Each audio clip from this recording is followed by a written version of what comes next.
Economics में दो sections हैं आपके सिलेबस के अंदर। Number one deals with micro level, जिसकी 2 रीडिंग्स हैं। One is demand supply analysis and one is firm and market structures. और दूसरा सेक्शन जो इसके अंदर है वो है macro. Macro means macro view, nation wide view, ज्यादा बड़ा व्यू देख रहे हैं, मैक्रो देख रहे हैं। माइक्रो मीन्स इंडिविजुअल एस्पेक्ट्स पे देख रहे हैं, छोटा व्यू, मतलब कि एक इंडिविजुअल कैसे डिमांड कर रहा है। मैक्रो मीन्स एक सोसाइटी, एक नेशन कैसे डिमांड कर रहा है। माइक्रो मीन्स एक फर्म सप्लाई कैसे करती है। मैक्रो मीन्स कि एक नेशन या एक सोसाइटी कैसे सप्लाई कर रही है ओवरऑल, फर्म्स मिला के। So macro is at a big stage, micro is on a microscopic level. ठीक है, मैक्रो की लगभग 5 रीडिंग्स हैं।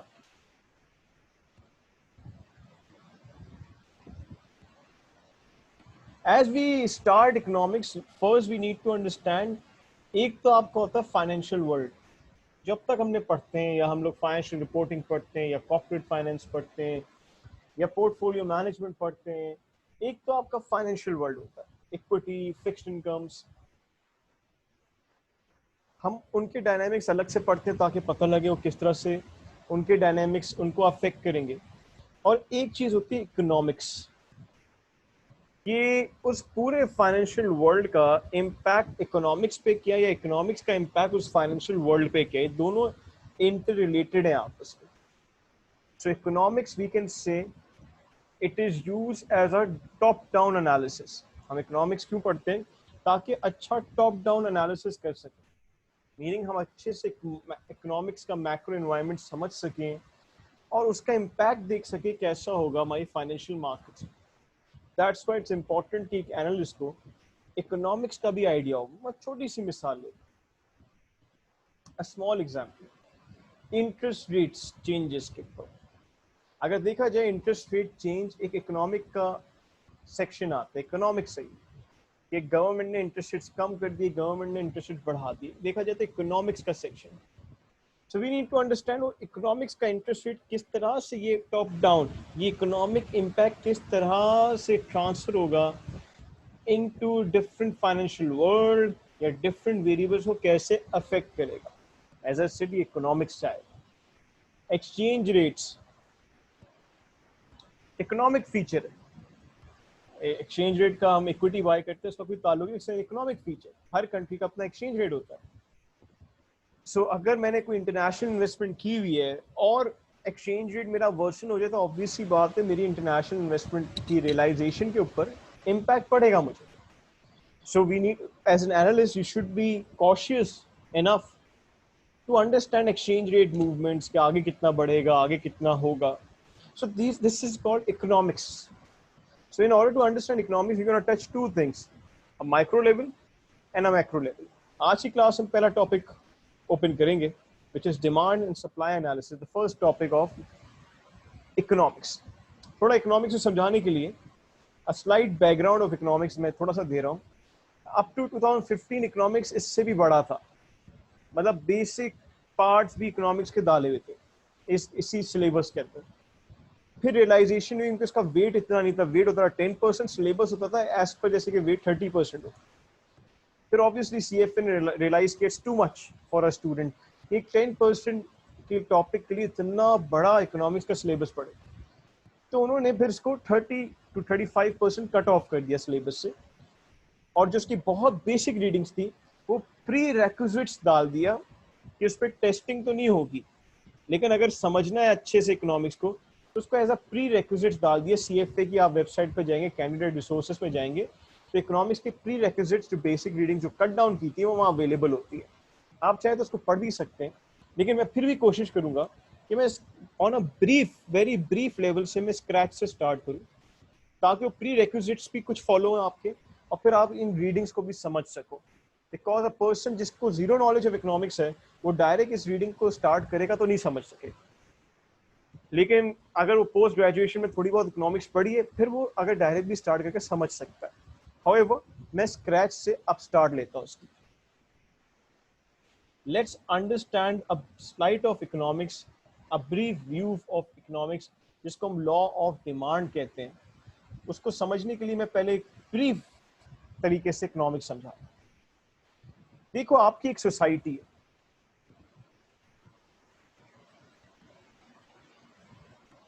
You live in a society.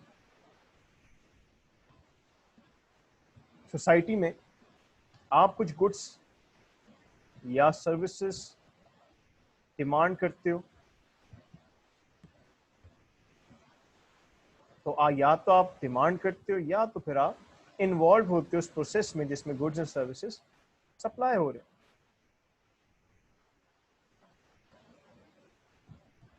छोटी सी एग्जांपल देता हूँ. लेट्स सपोज आप काम कर रहे हो यूनिलीवर में, तो आप किसी ना किसी तरीके से गुड्स एंड सर्विस की सप्लाई की किसी ना किसी तरीके से इन्वॉल्व हो. यूनिलीवर के भले फाइनेंस डिपार्टमेंट में काम करो, भले ऑडिट डिपार्टमेंट में काम करो, भले प्रोडक्शन डिपार्टमेंट, भले परचेज डिपार्टमेंट, आप यूनिलीवर में काम कर रहे हो, तो वो फर्म क्या कर रही है, वो फर्म सप्लाई देती है. उसका बेसिक क्या है कॉन्सेप्ट, प्रोडक्ट्स बनाती है, राइट. वो प्रोडक्ट्स लॉन्च करती है. तो समहाउ आप सोसाइटी में से एक इंसान निकला है, and somehow he is involved in the creation of goods, or involved in the supply of goods and services as being an employee. लेकिन वो रिसोर्स वहां लग रही फर्म में. आपको पॉकेट में पैसे आते हैं.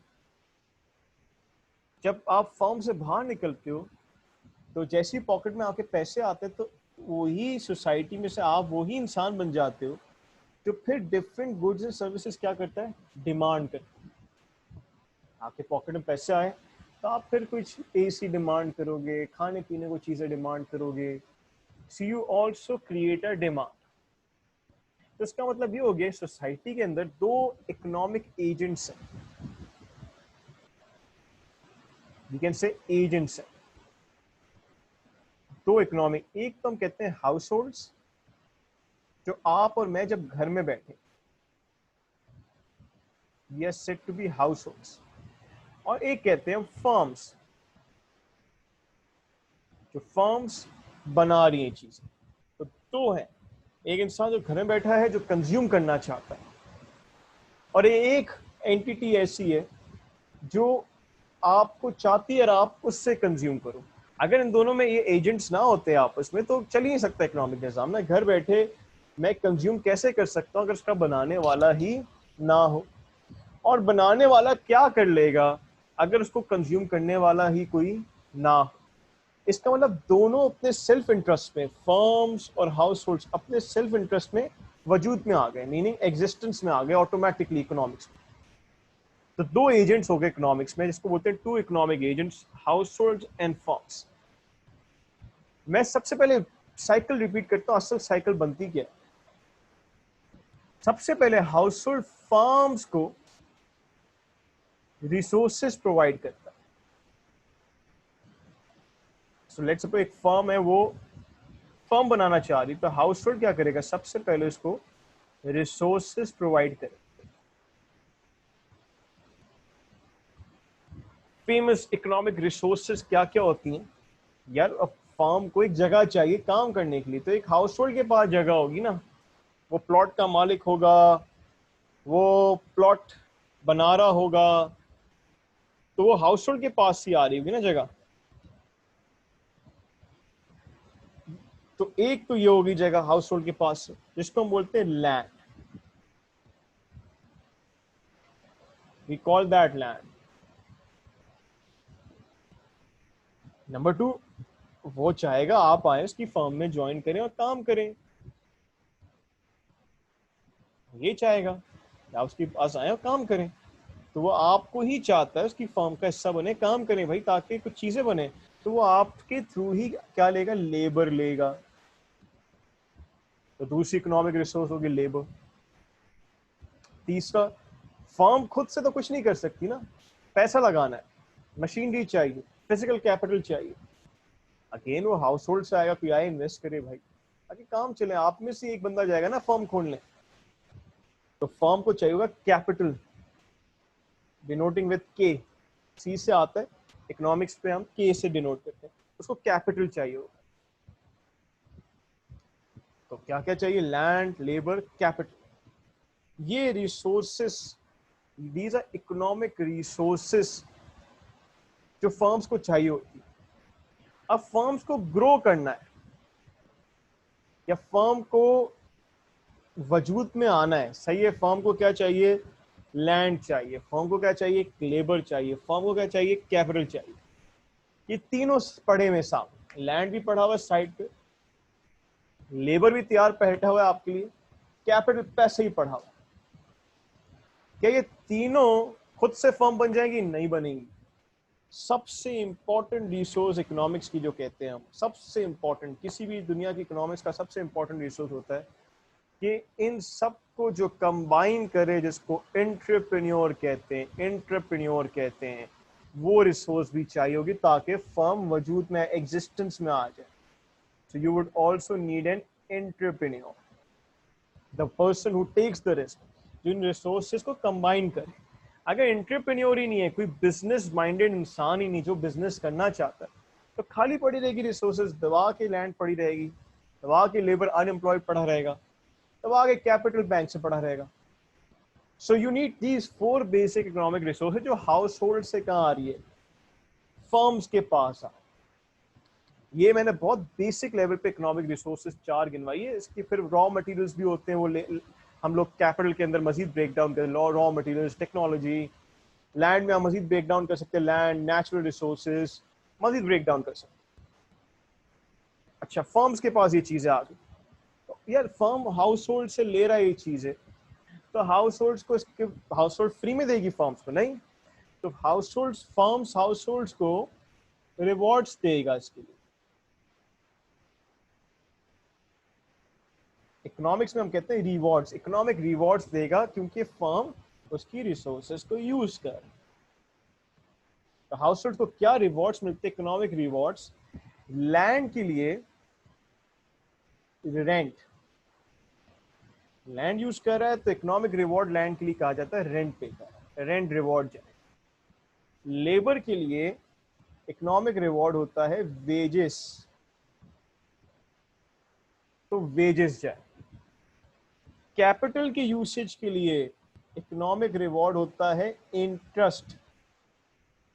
तो कैपिटल को यूज करने के लिए इकोनॉमिक्स कहती है कि हम जिस इंसान पैसा लगा रहा है हमारे पास, हम उसको इंटरेस्ट देते हैं। और जो शख्स ये इन्वेस्टमेंट का रिस्क बेयर करने को तैयार है, जो शख्स इन सारी रिसोर्सेज को कंबाइन करके रिस्क ले रहा है, उस एंटरप्रेन्योर को या एंटरप्राइज को हम देंगे प्रॉफिट्स। प्रॉफिट्स। सो इकोनॉमिक्स में हम कह सकते हैं, इकोनॉमिक्स में profits are a reward for entrepreneur. तो ये साइकिल कंप्लीट हो गई हमारी। This is the first cycle, इसमें हाउस होल्ड ने रिसोर्सेज दी, फर्म्स ने रिवॉर्ड्स दिए। अब हाउस होल्ड के पास रिवॉर्ड्स आ गए, पैसे आ गए, रेंट की सूरत में, वेजेस की सूरत में, एंटरप्रेन्योर की सूरत में, प्रॉफिट्स की सूरत में, इंटरेस्ट की सूरत में पैसा है। They got cash in hand, they got resources in hand. अब हाउस होल्ड, ऑब्वियसली बात है, उसको अपनी जिंदगी जीनी है, लाइफस्टाइल जीना है, वो डिमांड करेगा डिफरेंट फॉर्म से डिफरेंट चीजें। Then comes out the demand,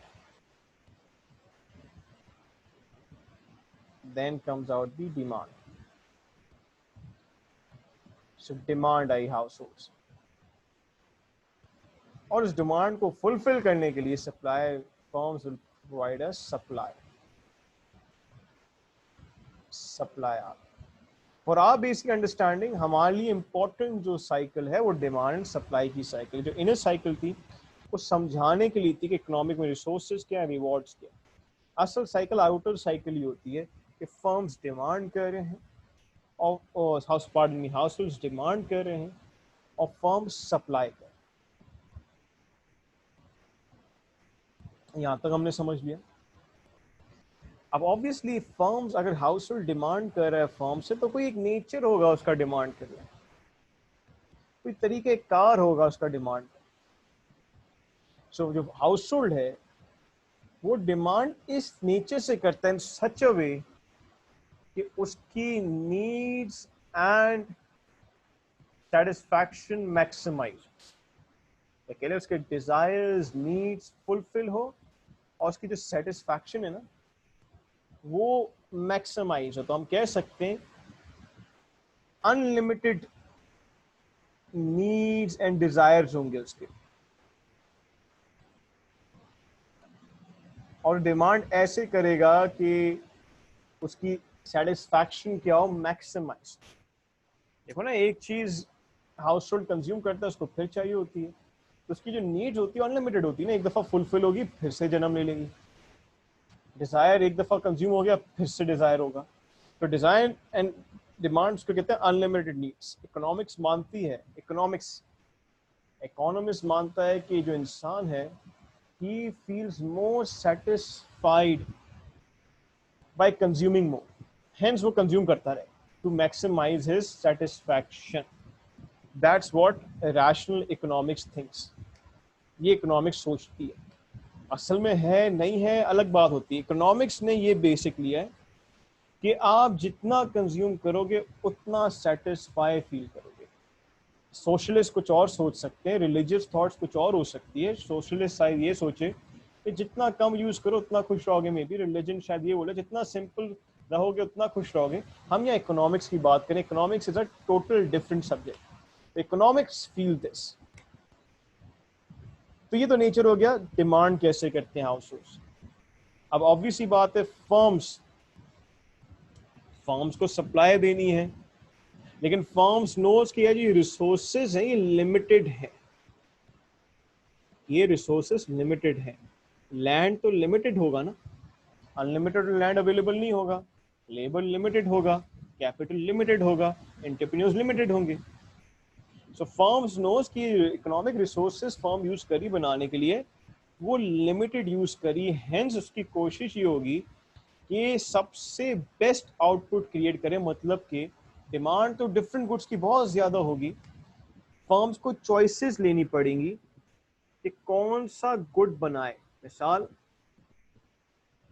demand आ सकती है भाई कि वुड चाहिए या तो फायरवुड के लिए या तो फर्नीचर के लिए। अब क्योंकि वुड क्या है, लिमिटेड है, और शायद दोनों के लिए यूज नहीं एक साथ हो सकती उतनी क्वांटिटी के लिए, तो फर्म को चॉइस लेनी पड़ेगी भाई, या तो फायरवुड के लिए दे दे आग जलाने के लिए, या तो फर्नीचर के लिए यूज कर। तो चॉइस करनी पड़ेगी उसको, उसको सबसे अच्छी चॉइस लेनी पड़ेगी जो उसके लिए प्रॉफिटेबल हो, जिसके लिए हमने कॉर्पोरेट फाइनेंस से पढ़ा हुआ है, एनपीवीज निकालता है, बहुत सारी चीजें पढ़ी। लेकिन ऑब्वियस ही बात है, एक चॉइस लेने जाएगी तो दूसरे को क्या करना पड़ेगा, लेट गो करना पड़ेगा, जिसको बोलते हैं अपॉर्चुनिटी कॉस्ट। इकोनॉमिक्स में अपॉर्चुनिटी कॉस्ट भी एग्जिस्ट करती है, बिकॉज फर्म जैसी एक चॉइस, अगर मैंने फर्नीचर का सोचा है तो the next best alternative foregone मेरे लिए फायरवुड है, मुझे इसको क्या करना पड़ेगा, फोरगो करना पड़ेगा। That's my opportunity cost. मुझे ये अपॉर्चुनिटी कॉस्ट सहनी पड़ी है, फर्म को ये अपॉर्चुनिटी कॉस्ट सहनी पड़ेगी। सो यहाँ वहां से अपॉर्चुनिटी कॉस्ट का कॉन्सेप्ट आ जाता है। So that means supply resources, या कह लो डिमांड, या डिमांड की जो अनलिमिटेड है, डिमांड नीड्स एंड वांट्स, लेकिन resources to provide that demand limited है। सो ये mismatch between limited and unlimited को स्केर्सिटी कहते हैं। कॉन्सेप्ट ऑफ स्केर्सिटी के, इसको स्कार्सिटी भी लोग प्रोनाउंस करते हैं। सो स्कार्स रिसोर्सेज फुलफिल नहीं कर सकती सबके लिए चीज, इसको स्कार्सिटी का कॉन्सेप्ट कहते हैं। जिसकी वजह से आप चॉइसेस कर रहे हो, जिसकी वजह से क्या सहनी पड़ रही है आपको, अपॉर्चुनिटी कॉस्ट सहनी पड़ रही है। सो ये बेसिक हमने आइडिया समझा कि इकोनॉमिक्स का बिल्कुल बेसिक आइडिया कैसे आ।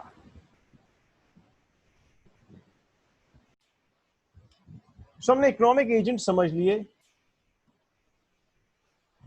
अब समझते हैं डिमांड। क्योंकि एक इकोनॉमिक एजेंट उसमें था हाउस होल्ड्स, वो क्या कर रहा था, डिमांड कर रहा था। Let's understand the demand nature. So हम इस लेक्चर में हाउस होल्ड्स के ऊपर ही वर्किंग करेंगे। एक इकोनॉमिक एजेंट हाउस होल्ड है, एक इकोनॉमिक एजेंट फर्म्स है। जो नेक्स्ट लेक्चर होगा आपका फर्म्स के ऊपर होगा। इसमें हम लोग through out house holds demand के ऊपर काम कर रहे होंगे। तो हाउस होल्ड डिमांड कैसे करते हैं इन सच ए मैनर कि उनकी सेटिस्फैक्शन क्या हो, मैक्सिमाइज हो।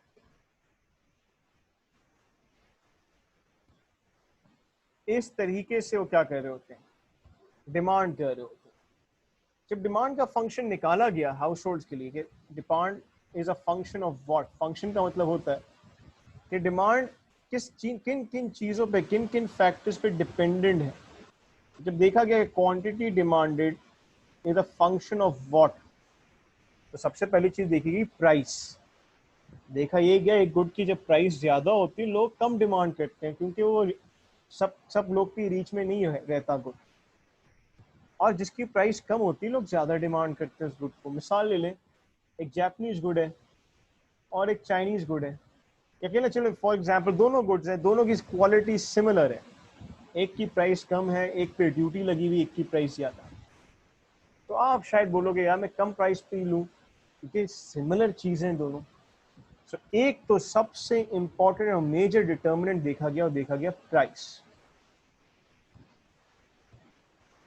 तो सबसे इंपॉर्टेंट मेजर डिटर्मिनेंट प्राइस देखा गया, जो डिमांड को चेंज कर सकता है। प्राइस बढ़ा दें तो डिमांड इफेक्ट हो जाती है, प्राइस कम कर दें डिमांड अलग से इफेक्ट हो जाती है। उसके बाद आगे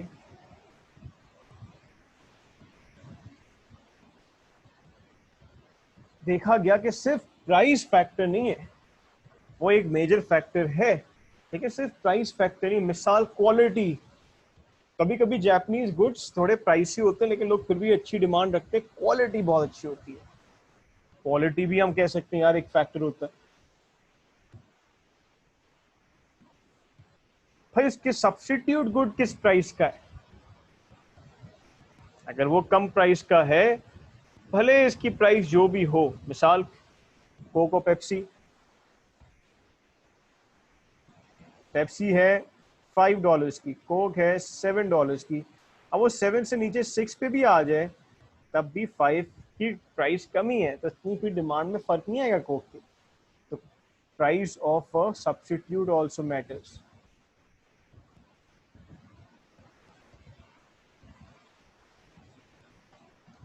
सीजन मैटर्स, अगर सूप का बिजनेस है तो भाई सीजन मैटर करता है। विंटर सीजन में डिमांड अलग होगी, उसका प्राइस से कोई ताल्लुक नहीं। विंटर सीजन में डिमांड अलग होगी और हॉट सीजन में डिमांड अलग होगी, भले प्राइस बहुत कम भी क्यों ना कर दो, डिमांड गिरेगी। सीजनैलिटी जो होती है उसका भी बहुत बड़ा इफेक्ट आ सकता है गुड के ऊपर। लोगों की incomes, which means the disposable incomes, अगर हाउस होल्ड की इनकम ही कम है भले प्राइस कांस्टेंट भी रहे यार डिमांड नहीं करेगा गुड्स। अगर इनकम अच्छी है तो डिमांड करेगा गुड, एंड सो ऑन। और भी बहुत चीजें हो सकती है। सो जब हमने डाइसेक्ट किया डिमांड को तो देखा गया यार, इकोनॉमिस्ट ने देखा यार इसके बड़े फैक्टर्स हैं। अब उसने वर्किंग स्टार्ट किया डिमांड कर्व को मैं कैसे क्रिएट करूं। वो कोई 3D कर्व तो बना नहीं सकता, 4D कर्व तो बना नहीं सकता कि एक ही वेरिएबल है उसके इतने सारे फैक्टर्स। तो उसने अपनी कॉन्सेंट्रेशन पुट इन की द मोस्ट इंपॉर्टेंट फैक्टर पे, सबसे इंपॉर्टेंट फैक्टर पे, कि वो होती है price. Price is the major factor जो क्वांटिटी डिमांडेड को अफेक्ट करता है। तो उसने रिलेशनशिप दो चीजों में निकाल लिया, क्वांटिटी डिमांडेड, तो दो क्वांटिटी डिमांडेड एंड प्राइस। तो इन दो चीजों पर उसने क्या कर लिया, रिलेशन ड्रॉ कर लिया। हम प्लॉट कर लेते रिलेशन। उसने देखा कि यार क्वांटिटी डिमांडेड उसने रखा एक्स एक्सिस पे, प्राइस रख दिया गया वाई एक्सिस पे, और उसने देखा यार ये डाउनवर्ड स्लोपिंग कर्व बनेगा, डाउनवर्ड स्लोपिंग कर्व बनेगा। अगर और अच्छे से बना दिया जाए इसको, it will be a downward sloping line कह लें, कर्व कह लें। सो अ डाउनवर्ड स्लोपिंग लाइन, हम स्ट्रेट लाइन अभी के लिए कंसिडर कर रहे हैं, एक डाउनवर्ड स्लोपिंग लाइन आ गई, मीनिंग के अगर प्राइस लेट्स सपोज ये है तो उस पर क्वांटिटी डिमांडेड कितनी होगी, इतनी होगी। अगर प्राइस इंक्रीज करती है पी नॉट से, ये क्यू नॉट हो गई, प्राइस इंक्रीज करके पी वन पे जाती है तो क्वांटिटी डिमांडेड देखिए कम हो रही है, क्वांटिटी डिमांडेड कम हो जाती है, क्यू वन कह देते हैं इसको हम लोग, क्यू वन। तो देखिए क्वांटिटी डिमांडेड कम हो। अगर प्राइस कम करते हैं पी टू, तो देखें अगर मैं डिमांड कर्व पे जाऊं तो क्वांटिटी डिमांडेड बढ़ जाती है, तो Q2 क्वांटिटी डिमांडेड बढ़ गई। सो इनवर्स रिलेशनशिप देखा गया है, प्राइस और क्वांटिटी डिमांडेड में प्राइस बढ़ती है तो उसी गुड की क्वांटिटी डिमांडेड कम हो जाती है, प्राइस कम होती है तो उसी गुड की क्वांटिटी डिमांडेड बढ़ जाती है। जैसे ऑटोमोबाइल सेक्शन में आप देख सकते हो, ऑटोमोबाइल सेक्शन की अगर गाड़ियों की डिमांड कम हुई है वो देखा जाए तो प्राइस की वजह से, बिकॉज करंटली प्राइस बहुत प्राइसी हो गई है, हमारे कल्चर में गाड़ियां, हमारे रीजन में गाड़ियां बहुत प्राइसी एकदम से हो गई है, इन्फ्लेशनरी प्रेशर बहुत बड़ा है उन पे, तभी that's one of the major reason कि उनकी डिमांड क्या हो गई है, कम हो गई। कहाँ एक गाड़ी जो 5 की आती थी वही गाड़ी अब 12-13 की आ रही, सो इतना हाई पाया प्राइसेस पे। तो उसके अंदर हम कह सकते हैं one of the most factor, determinant factor जो उनकी डिमांड कम कर रहा है वो प्राइसेस है। तो क्या रिलेशनशिप देखा गया, रिलेशनशिप इनवर्स देखा। सो अगर मैं यहाँ बनाऊं, it's in inverse relation, so both quantity demand and price has an inverse relation। अब एक शख्स आपके पास आता है और क्वेश्चन करता है आपसे, ऐसा क्यों है, ऐसा क्यों है कि यार जब प्राइस बढ़ती है तो क्वांटिटी डिमांडेड कम होती है। उसने ये तो मान लिया है कि ऐसा होता है कि भाई जब price, whenever you increase the price the quantity demanded of that good will decrease. उसने मान लिया ये बात कि ऐसा होता है, उसने देख भी लिया कि ऐसा हो भी रहा है, but now he is asking something else. वो पूछ रहा है ऐसा क्यों होता है भाई, ऑपोजिट क्यों नहीं हो सकता कि जब प्राइस बढ़े तो क्वांटिटी डिमांड बढ़े, व्हाट आर द रीजंस कि ऐसा होता है। तो आपका जवाब होगा दो रीजंस की वजह से, two reasons. So if someone ask you why is the relationship inverse, so there are two reasons. Number one reason, substitution effect, substitution effect। जब आप अपने गुड की प्राइस कम करते हो, let's suppose Pepsi and Coke ले लें, जैसी Pepsi अपनी प्राइस कम करेगी रिलेटिवली टू कोक, तो कोक के भी लोग सब्स्टिट्यूट वाले वो किसको डिमांड करेंगे, पेप्सी को, होंगे पेप्सी की प्राइसिंग कम लग रही है इन कंपैरिजन टू कोक। तो एक इसको बोलते हैं सब्स्टिट्यूशन इफेक्ट, कि एक सब्स्टिट्यूट की डिमांड आपके पास आ गई क्योंकि आपने प्राइस क्या की, कम की, तो लोग, जो लोग सब्स्टिट्यूट डिमांड कर रहे थे वो भी आपके पास दौड़ते, आपके पास अपना शेयर तो था ही था, उनका शेयर भी आने लग गया आपके पास, तो उसको बोलते हैं आपकी डिमांड क्या होने लगी, एकदम ऊपर जाने लगी जैसी प्राइस कम की। Such effect is called substitution effect. अगर सब्स्टिट्यूशन की डिमांड आपकी तरफ ट्रांसफर हो रही है due to a decrease in price levels, that is called a substitution effect. तो एक ये चीज एक्सप्लेन कर रही है कि भाई प्राइस कम हुई तो क्यों डिमांड बढ़ जाती है गुड की। एक और नंबर टू, उसको बोलते हैं इनकम इफेक्ट। इनकम इफेक्ट, अगर मैं प्राइस कम करता हूं एक गुड की तो आपकी इनकम पे कम बोझ आता है, आपकी इनकम में स्पेस पैदा हो जाती है, और तो आप और वो चीज डिमांड कर सकते हैं। इसका फेमस जुमला है, जब मुशर्रफ से एक कॉन्फ्रेंस में पूछा कि सर बहुत महंगाई हो रही है, कुछ करें, तो उसने कहा यार महंगाई इसलिए हो रही है, लोगों के पास डिमांड पावर भी आ रही है, उनसे बोले कि भाई बाइंग करें। और वो एग्जाम्पल मैं कहीं और भी नरेट करूंगा और अंडरस्टैंडिंग के लिए। तो इन अदर वर्ड्स वो ये कहना चाह रहा है कि, या उसको छोड़ देते हैं, साइड पे रख लेते हैं। इन अदर वर्ड्स, जब आपकी इनकम में स्पेस पैदा होती है, तो एक गुड की प्राइस कम हुई, लेट्स सपोज किसी भी गुड की, तो आपकी जो इनकम में स्पेस बन गई, एक 100 रुपए के आइटम्स पहले कम आ रहे थे, अब स्पेस डेवलप होगी तो आप वही आइटम क्या कर सकते हो, ज्यादा भी डिमांड कर सकते हो. So for these two reasons, substitution effect and income effect, एक तो इनकम में स्पेस बनने की वजह से डिमांड ज्यादा हो रही है, इनकम इफेक्ट, और एक सब्स्टिट्यूशन वाले जो डिमांड थी वो आपकी तरफ शिफ्ट हो रही है, उसको बोलते हैं substitution effect. These are the two reason जिसकी वजह से जो डिमांड कर्व है या relationship between price and quantity demanded है वो इनवर्स, वो क्या है, इनवर्स. अब जरा काम करते हैं हम डिमांड इक्वेशन, थोड़ा सा हम काम करेंगे डिमांड इक्वेशन.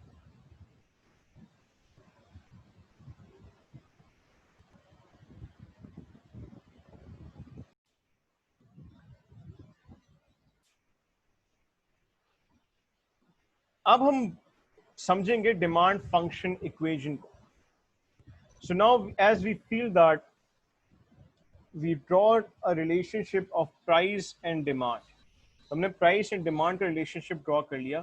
तो सर प्राइस बढ़ती डिमांड कम हुई, हमने शो भी कर दिया अपने ग्राफ में, हमने वो चीज शो भी कर दी अपने ग्राफ. सर फिर हम आपने ये भी तो बोला है कि it's not just the price that changes demand, बाकी चीजें भी हैं जिसके आगे में सेमी कॉलम डाल दो. सर क्वालिटी बोला, price of substitute, seasonality impact, disposable incomes of, आपने इन्फ्लेशन हो सकता है, इंटरेस्ट रेट्स हो सकता है, बहुत सी चीजें हो सकती हैं. Those are called other factors. इसको हम क्या कहते हैं, अदर फैक्टर्स. जब एक इकोनॉमिस्ट प्राइस और क्वांटिटी को पे रिलेशनशिप ड्राइव करने की कोशिश करता है, उसने एज्यूम किया अदर फैक्टर्स कांस्टेंट है, जिसको हम बोलते हैं सेटरस पैरेबस. इकोनॉमिक्स में एक टर्म यूज होती है सेटरस पैरेबस, अदर थिंग्स इक्वल. तो उसने अदर फैक्टर्स को इक्वल एज्यूम करते हुए रिलेशनशिप ड्रॉ. लेकिन आपकी बात बिल्कुल सही है. Like let's suppose one of the other factors, major other factors advertisements होती है जो डिमांड को पुल करने के लिए. तो लेट्स सपोज एक फर्म बहुत एडवर्टाइजमेंट करे तो सर उसकी वजह से भी उसकी क्वांटिटी डिमांडेड बढ़ेगी, बिल्कुल बढ़ेगी. तो सर कैसे रिफ्लेक्ट करें ग्राफ में. तो अदर देन प्राइस, अगर कोई फैक्टर डिमांड को अफेक्ट कर रहा है अदर देन प्राइस, जो प्राइस तो रिलेशनशिप में, अदर देन प्राइस, भले क्वालिटी हो, एडवर्टाइजिंग हो, सीजनैलिटी हो, price, other than price, that causes a shift in the demand. So अगर एडवर्टाइजमेंट इंक्रीज होने की वजह से डिमांड बढ़ी, प्राइस वहीं की वहीं है, प्राइस वहीं की वहीं है, लेकिन आपने एडवर्टाइजमेंट इंक्रीज की और अगर डिमांड बढ़ी तो it will cause a shift in the demand curve. आपकी डिमांड देखें बढ़ जाएगी ऑटोमेटिकली, उसी प्राइस लेवल पे क्या होगी, आपकी प्राइस डिमांड बढ़ गई. So it will cause a shift in the demand curve, output shift लेकर आ जाएगा डिमांड कर्व में. और अगर क्वालिटी पुअर होगी सर, उससे डिमांड गिर भी सकती है, प्राइस वहीं की वहीं हो, क्वालिटी पुअर हो जाए, बिल्कुल डिमांड गिरने की वजह से फिर हम उसको इनवर्ड शिफ्ट करेंगे डिमांड कर्व को, हम इनवर्ड शिफ्ट कर देंगे to reflect the demand curve. मैं इसको ब्लू से बनवा लेता हूं भले, ताकि आप विजिबल हो सके चेंजेस. तो इनवर्ड शिफ्ट हो जाएगा demand curve. So this is when demand increases and this is when demand decreases.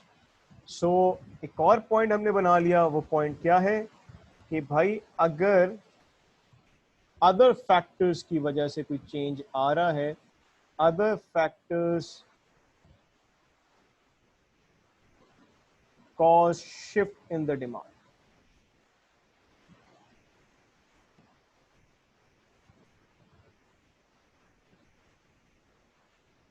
In the demand का.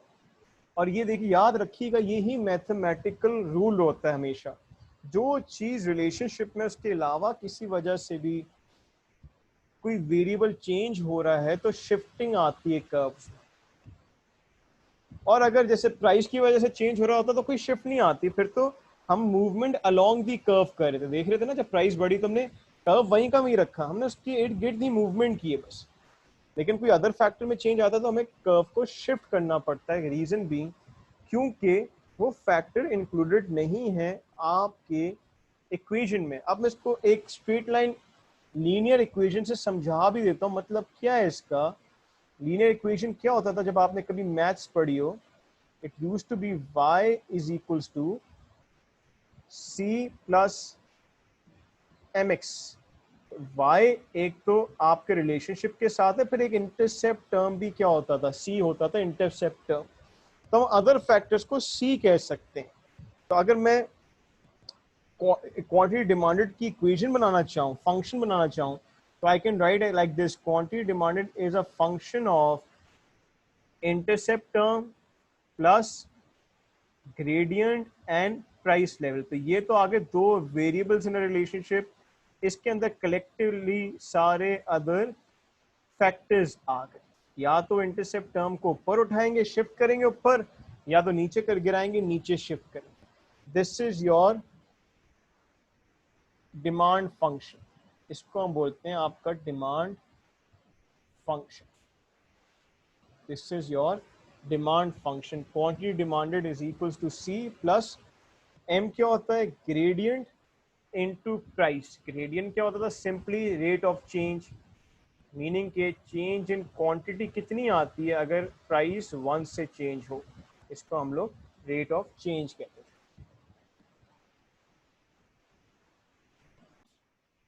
आगे बढ़ते हैं अब। एज यू कैन सी कि डिमांड फंक्शन इक्वेशन जो ड्रॉ किया हमने, वो quantity demanded as a function of c plus gradient into x variable which is the price.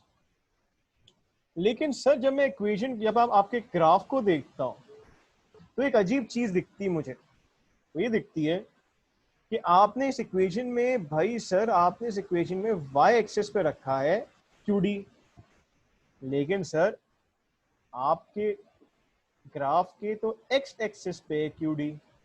आपने अपने कर्व के एक्स पे रखा हुआ है प्राइस, लेकिन सर इक्वेशन के एक्स पे रखा हुआ है प्राइस, लेकिन सर जो कर्व का एक्स वाई एक्सिस है वो प्राइस है। तो वहां तो रिवर्सल है, वहां तो रिवर्सल है सर। तो ये जो इक्वेशन है और कर्व है वो दोनों थोड़ा ऑपोजिट दिख रहे हैं। तो बिल्कुल सही कह रहे हैं आप। असूलन क्वांटिटी डिमांडेड जो इक्वेशन है या फंक्शन है वो तो ये है जो मैंने लिख दिया आपको, क्योंकि क्वांटिटी डिमांडेड फंक्शन है वो। क्वांटिटी डिमांडेड इफेक्ट डिपेंडेंट है प्राइस पे, प्राइस डिपेंडेंट नहीं क्वांटिटी डिमांडेड पे। लेकिन हुआ कि ये था, इसको हम बोलते हैं इकोनॉमिक्स पे, ये बुक्स पे नहीं मिलेगा आपको लिखा हुआ, इसको बोलते हैं एरर ऑफ रिवर्सल एक्सिस। आप जब आप गूगल करेंगे ना economics error of reversal axis, तो वो बताने लग जाएगा कि हाँ यार यहाँ पे रिवर्सल एक्सिस का एरर है, क्वांटिटी डिमांडेड होनी चाहिए थी ऑपोजिट, प्राइस होनी चाहिए थी ऑपोजिट। ऐसा क्यों है? क्योंकि ये इकोनॉमिक्स आज से चलती नहीं आ रही है, फाइनेंशियल वर्ल्ड नहीं है ना, ये कोई साइंस की दुनिया है। इकोनॉमिक्स बहुत पुरानी सब्जेक्ट, आज का सब्जेक्ट नहीं, बहुत पीछे, एक कहने 18th सेंचुरी से भी शायद पीछे से इकोनॉमिक्स स्टार्ट हो गई थी, क्योंकि लोगों को संभालना था उस वक्त से ही काम काज। तो उस टाइम एक इकोनॉमिस्ट ने शुरू में जो रिलेशनशिप डिराइव किया था वो ऑपोजिट किया था। उसको लगा था प्राइस जो है ना वो फंक्शन है क्वांटिटी डिमांडेड का। वो इतना साल चला वो ग्राफ, और उस टाइम गूगल नहीं था, उस टाइम सारी चीजें नहीं होती थी। उस टाइम तो पेपर टू पेपर कहीं पहुंच गया तो पहुंच गया, लोग सीख रहे हैं, पढ़ रहे हैं। फिर आया एक नया इकोनॉमिस्ट, उसने जब नया इकोनॉमिस्ट, एक न्यू जो मॉडर्न इकोनॉमिस्ट आया, उसने चेंज किया थ्योरी 19th सेंचुरी में, 18th सेंचुरी में चेंज कर दिया था ग्राफ कि यार ये ग्राफ तो वही है लेकिन इक्वेशन जो है ना ऑपोजिट है। क्योंकि ग्राफ सबके पास पहुंचे थे, उस पर इतनी वर्किंग हुई भी थी ग्राफ के अकॉर्डिंगली, तो उन्होंने कहा यार इससे कोई इम्पैक्ट नहीं पड़ता है, लेकिन सबको ये बता दो कि फंक्शन क्या है, ऑपोजिट है, ग्राफ भले यही रहे। तो अगर मैं इस डिमांड कर्व का असल इक्वेशन निकालूं वो ये नहीं है, तो मैं यहां लिख रहा हूं करेक्ट, या कह लो करेक्ट किया, यहां लिख रहा हूं डिमांड कर्व इक्वेशन, जो कर्व की इक्वेशन है, डिमांड कर्व इक्वेशन। उसको हम बोलते हैं इन्वर्टिंग इक्वेशन। इसका इन्वर्जन है, वो उल्टा है इसके। क्या मतलब सर? भाई प्राइस है कहाँ पे? वाई एक्सिस पे रखी जाएगी और फिर सी माइनस एम क्यू। अच्छा मैंने यहाँ प्लस लिख दिया है, मैं माइनस कर देता हूँ इसको, क्योंकि ऑब्वियस सी बात है डाउनवर्ड स्लोपिंग में ग्रेडियंट हमेशा किस फॉर्म में आता है? माइनस की फॉर्म में ही आता है। तो ग्रेडियंट जब कंप्यूट करते हैं माइनस ही आता। सो ये जो है ना, ये असल आपका डिमांड कर्व इक्वेशन, इस कर्व की, ये जो कर्व बना हुआ है इसकी असल इक्वेशन ये है, और इस ये स्लोप को हम बोलते हैं डिमांड कर्व स्लोप। ये आपके डिमांड कर्व की असल स्लोप है या रेट ऑफ चेंज है। ये नहीं है असल स्लोप। कौन सी? ये है, क्योंकि ये एक डिमांड कर्व का असल इक्वेशन है, ये बना हुआ है, और उसकी असल स्लोप ये बनी हुई है। इस कर्व को हम लोग इन्वर्टिंग कर्व भी कहते हैं। फंक्शन तो यही रहेगा, डिमांड फंक्शन यही रहेगा, लेकिन जो slope of the curve of the demand curve है वो इन्वर्टिंग के थ्रू निकल आए। वो इन्वर्टिंग के थ्रू क्या आ जाएगा? निकल आए। तो जरा मैं अगर इसके थ्रू देखता हूं, तो ये इस कर्व को मुझे बस ऐसे समझना होगा यार, ये y है ये x है, 2 मिनट के लिए समझना होगा। तो ये c क्या कहलाएगा? c would be this intercept, ये वाला इंटरसेप्ट। c कौन सी इंटरसेप्ट होगी? जहां पे क्वांटिटी, जहां पे प्राइस जीरो है, जहां पे क्या है? प्राइस जीरो है, ये c इंटरसेप्ट होगी। जब मैं इसके थ्रू देखता हूं तो वो नॉर्मल कर्व के थ्रू देखूंगा, नॉर्मल कर्व के थ्रू इंटरसेप्ट क्या कहलाएगा? ये इंटरसेप्ट कहलाएगा, जहां पे प्राइस क्या है, जहां पे क्वांटिटी डिमांडेड क्या है? जीरो। तो इंटरसेप्ट टर्म यही होता है ना कि आपका जो दूसरा वेरिएबल है वहां पे जीरो था। तो इसको हम कहते हैं inverting demand curve equation. So let's suppose आपको एग्जांपल दिया जाता है,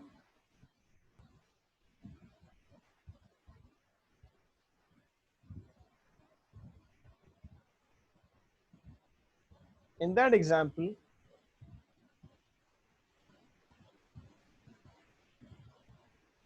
वो आपको डिमांड फंक्शन बताता है कि quantity demanded is equals to 400 minus 0.4 of price.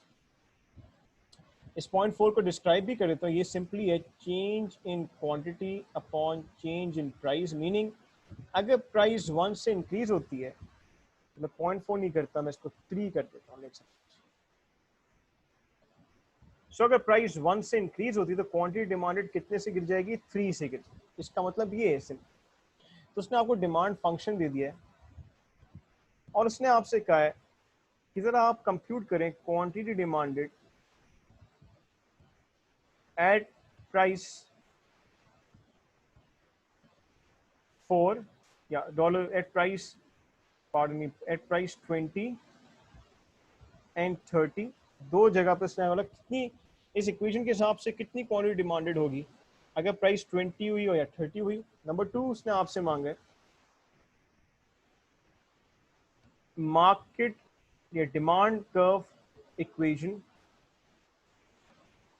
Number 2 उसने आपसे मांगा है डिमांड कर्व इक्वेशन।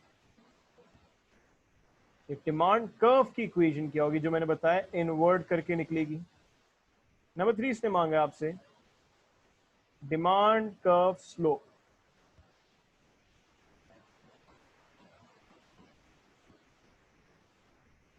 सो ये तीन चीजें मांगी है। जरा मुझे आप ये भी कंप्यूट कर दें 20 एंड 30 पे, एंड बाकी दो भी कंप्यूट। तो जब सॉल्व करता हूँ उसको मैं पार्ट 1 करता हूँ। तो simple, for price is equals to 20, just need to plug in P as 20, so quantity demanded will be equals to 400 minus 3 into 20, which is 60. So the answer would be 340 will be your quantity demanded. And for price is equivalent to 30, the quantity demanded would equals to 400 minus 3 into 30, which is 310. So this is the units you will demand if the price is 30, and if the price is 20, the units demand हो जाएंगे 340. अब मैंने कहा आपसे कि जरा इसी curve को इन्वर्ट करना होगा, because I want the demand curve equation. ये तो डिमांड फंक्शन गिवन है मुझे. डिमांड कर्व की इक्वेशन में y एक्सिस पे p आना चाहिए. So just let's convert this into that. So demand curve equation.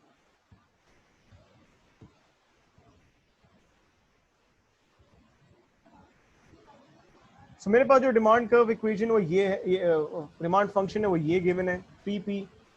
अब मैं चाहता हूँ simply what do I want, मैं चाहता हूँ कि भाई p इस तरफ आए. तो मैं आपके लिए कर रहा हूँ, देखें 3p को मैंने शिफ्ट किया दूसरी तरफ और qd को शिफ्ट कर दिया दूसरी तरफ. मैंने वहीं पर चीज रखते हुए 3p को कहाँ शिफ्ट किया, यहाँ पे, और qd को प्लस से मैं कहाँ ले गया, वहां पे ले गया. p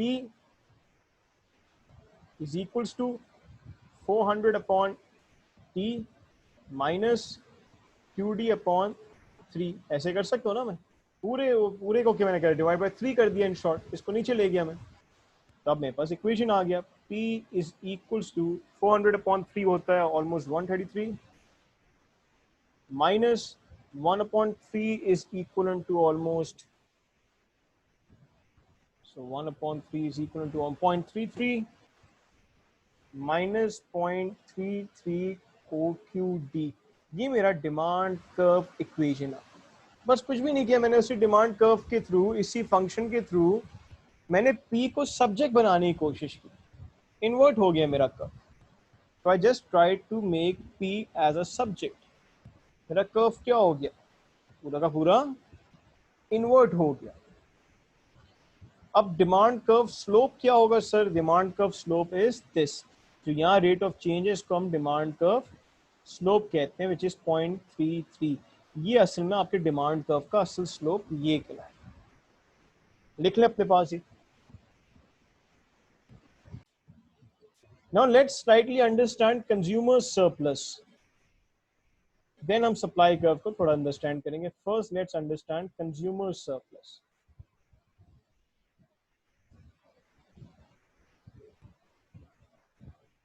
So if I make the demand curve again, same demand curve बनाऊं मैं,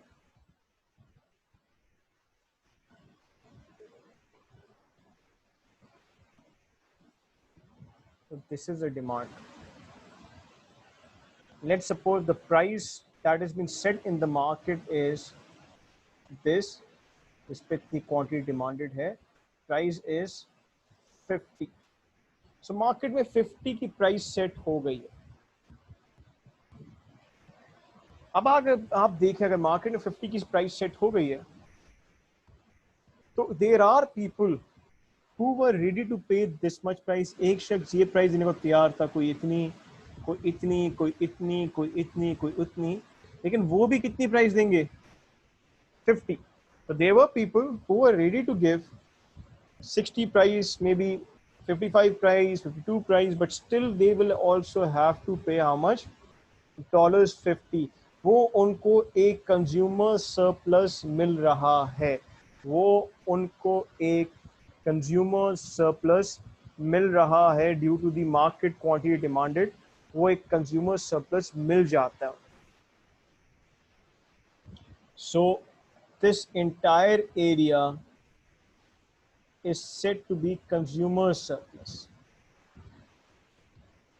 क्योंकि कंप्यूट कैसे होता है? हाफ इनटू हाइट, ये जो डिफरेंस है,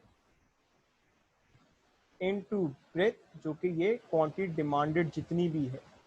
तो we can say half into, ये तो इंटरसेप्ट टर्म हो गया एक तरीके से, C intercept term minus P naught जो प्राइस है, मल्टीप्लाई बाय क्वांटिटी डिमांडेड. ये आपको कंज्यूमर सरप्लस देते हैं. मैं थोड़ा सा इसकी डिटेल्स में जा रहा हूँ, अदरवाइज कंज्यूमर सरप्लस की डिटेल्स की इतनी खासी जरूरत है नहीं, लेकिन फिर भी मैं थोड़ा सा चला जाऊँ. Let's suppose you went to a shop to buy mangoes, क्योंकि मैंगो सीजन चल रहा है. आपने सोचा मैंगोस बाय कर. उसने कहा आपसे यार अगर आप एक बाय करोगे ना, मैं चार्ज करूंगा आपसे $20 फॉर एग्जाम्पल। सही है, अगर 2 बाय करोगे ना, मैं आपसे चार्ज करूंगा $80। उसने कहा अगर आप मुझसे 3 बाय करोगे तो मैं आपको तीनों के लिए, तीनों ईच, तीनों के लिए वो कह रहा है आपको चार्ज करेगा $60। अगर आप 4 बाय करते हो, कह रहा तीनों के लिए वो आपको चार्ज करेगा dollars, almost dollars, let's suppose 10। ठीक है, तो अगर मैं खाली एक बाय करने जाता तो मुझे कितने का मिलता है? 20 का। लेकिन अगर मैं 2 बाय करता हूं तो मुझे ईच कितने के पड़े? 18 के। अगर मैं 3 बाय करता हूं तो मुझे ईच कितने के पड़ेंगे? 16 के। अगर 4 बाय करता हूं तो मुझे ईच कितने के पड़ेंगे? $10 के। तो लेट्स सपोज मैंने 4 बाय करने, तो मुझे ईच कितने के पड़े? $10 के, जो कि कितने बनते हैं? 10 into 4 इज इक्वल्स $40 बनते। तो और समझाने के लिए मैं एक काम कर लेता हूँ, इसको मैं यहाँ लिख देता हूँ। मैंने 10 लिए उससे, और सबके लिए मैंने उसको 4 लिए 10 के, तो मेरे पास जिसको सिर्फ कितने पे करने हुए? $40। अब अगर मैं इंडिविजुअल बेसिस पे देखता, अगर मैं खाली एक खरीदता, पहला वाला खरीदता, मुझे कितने का पड़ता? $20 का। खाली दूसरा, अगर मैं 2 खरीद रहा तो दूसरा मुझे कितने का पड़ा? 18 का। खाली दूसरा खरीदता, मतलब एक खरीदा 20 का, फिर दूसरा खरीदा 18 का, टोटल कितने हो गए? अगर मैं उसके अंदर पहले वाले मैंगो के ऊपर कोई एडजस्टमेंट ना लगाऊं, जो पहले खरीद चुका हूं 20 का खरीद लिया, दूसरा फिर से कॉल आता, उसके पास कहता है 18 का मैं चार्ज करूंगा, तो कितने हो गए? 48 हो गए, 38 हो गए। तीसरे के लिए कहता है सिर्फ 16, 38, 44, 54 हो गए। और फोर्थ के लिए वो कहता है 10, 64 हो गए। अगर मैं इंडिविजुअल वाइज ही मुझे प्राइसिंग ऐसी चार्ज करता तो मैं $64 पे करता। लेकिन मैंने कितने पे किए? मैंने कितने पे किए? I paid $40। कितने पे किए भाई मैंने पे किए $40। मुझे सिर्फ और सिर्फ कितने पे करने पड़े? $40 पे करने पड़े। मुझे कंज्यूमर सरप्लस मिल गया, मुझे फायदा मिल गया कि इवन तो मुझे ज्यादा पे कर सकता था इंडिविजुअली, अलग अलग प्राइसेस उनकी, but still I manage to pay only $40। मुझे $24 का एक तरीके से क्या मिल गया? कंज्यूमर सरप्लस मिल गया। एक तरीके से I got a consumer surplus for $24 out of it. Furthermore consumer surplus का मैं ग्राफिकली भी, मैं कॉन्सेप्ट, यही कॉन्सेप्ट ग्राफिकली भी दे देता हूँ। मैं पहले इस एग्जाम्पल को बिल्कुल लीनियर कर देता हूँ ताकि ग्राफिकली आपका आंसर मीट करें, क्योंकि 1 प्राइस के ऊपर 2 की चेंजेस है, तो मैं यहाँ 14 कर रहा हूँ। $2 की चेंजेस में 1 क्वांटिटी चेंज हो रही है, तो लास्ट क्वांटिटी फिर होनी चाहिए 54 + 14, 58, 68। और यहाँ पे जो अगर 4 मैंगोज आप लेते हो तो आपको पड़ेंगे 14 के, which is equivalent to 14 into 4, which is 52, I guess. 14 into 4, which is 56। तो आपको कंज्यूमर सरप्लस कितने का मिल गया? 68 minus 56, तो you got a consumer surplus of almost 12 का कंज्यूमर सरप्लस मिल गया। इसको हम ग्राफिकली भी अब प्रेजेंट कर लेते हैं ताकि आप ग्राफिकली भी समझ लो कि कैसे उस एरिया वाइज से आंसर आ जाता है। प्राइस कितनी है? 14। इतनी क्वांटिटी चल रही है 4। अब आप कंज्यूमर सरप्लस एक भी खरीदो, जितने भी खरीदो, प्राइस 14 है, तो जरा कंज्यूमर सरप्लस निकालता हूँ। मैक्सिमम प्राइस कितनी है? 20, तो मैक्सिमम प्राइस रख दी ना 20। अगर कंज्यूमर सरप्लस कंप्यूट कर लेते हैं, ये एरिया निकाल लेता हूँ मैं, ट्राइंगल का एरिया, हाफ इंटू हाइट कितनी हुई इसकी? 20 minus 14 इंटू ब्रेथ कितनी हुई इसकी? इंटू 4। जरा कंप्यूट करें क्या बन जाता है ये? तो 6 into 4 divided by 2, this is equivalent to $12। तो आप देख सकते हो कंज्यूमर सरप्लस वो ही आया जो मैंने एग्जांपल में कंप्यूट किया। This is consumer surplus. इतना सोसाइटी को सरप्लस मिल गया बिकॉज ऑफ दिस प्राइसिंग, एक सरप्लस आ गया सोसाइटी के पास।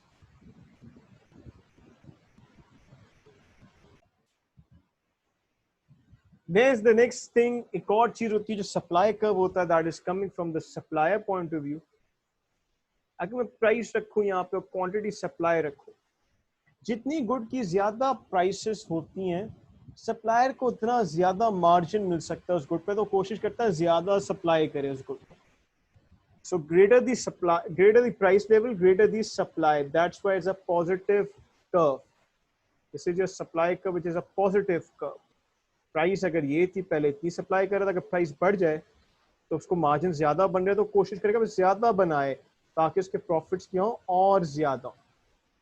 हम कह सकते हैं quantity supplied is basically intercept plus आएगा उसमें एमपी. अगर आप सप्लाई कर्व का कर्व निकालोगे तो उसको इन्वर्ट कर सकते हो, लेकिन उसकी डिटेलिंग्स है नहीं, ज्यादा फोकस हमारा डिमांड की तरफ था, तो हमने उसकी डिटेलिंग्स गो थ्रू किए. डिमांड के स्लोप कर्व पे ज्यादा फोकस होता है, सप्लाई के नहीं होता. डिमांड देखी जाती है क्योंकि डिमांड ही असल इकोनॉमिक्स क्या करती है, सेट करती है. सो सिंपली आपको ये याद रखना, सप्लाई और प्राइस का क्या रिलेशन होता है, अपवर्ड स्लोपिंग रिलेशनशिप होता है. So these were the prerequisites. हमने अभी तक एज सच जो आपका सिलेबस कंटेंट है वो टच नहीं किया, लेकिन उसकी बेस बना दी है. अब हम टच करेंगे आपका सिलेबस कंटेंट, तो आपको एक क्लैरिटी से चीजें समझ आएंगी.